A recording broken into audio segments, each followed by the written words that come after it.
So the first thing I'm going to do is roll my clay into a sphere, just like this. And then I'm going to flatten it. Now I want it to be about as thick as a cookie, and I want it to be pretty circular, and I want it to be even. So I'm going to squish it down, then I'm going to flip it over.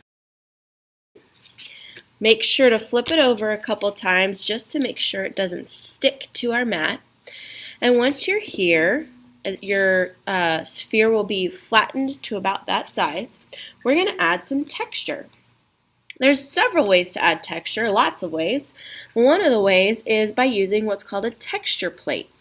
Our texture plates look kind of like this or maybe like this, but they have raised bumps on them. And one way that you can use them with clay is to put it flat down, put your clay on top, and just push down.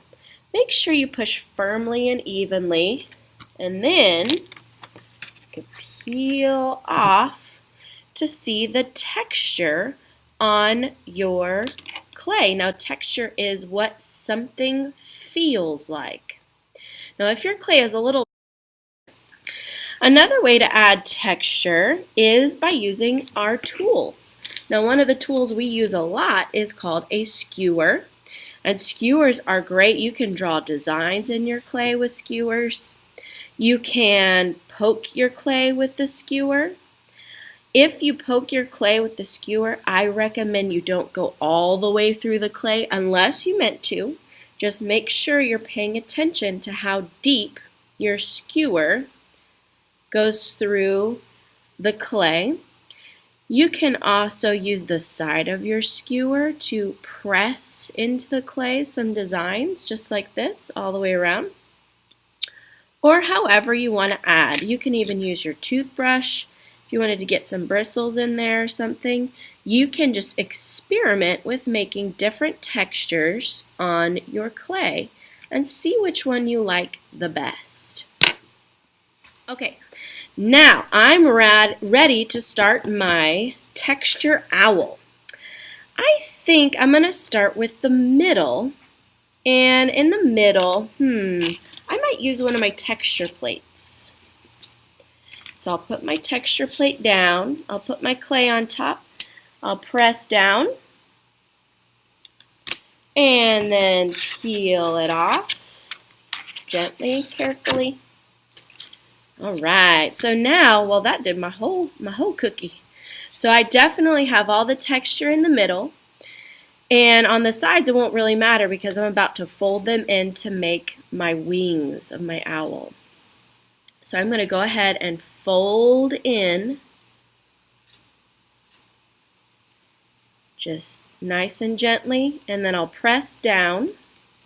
I'm going to fold in this side.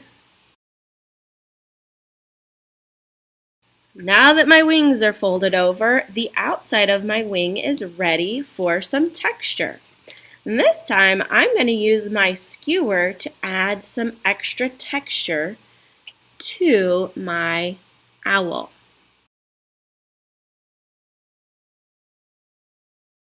Alright, now once your texture is added to your owl, then you need to make holes for the eyes.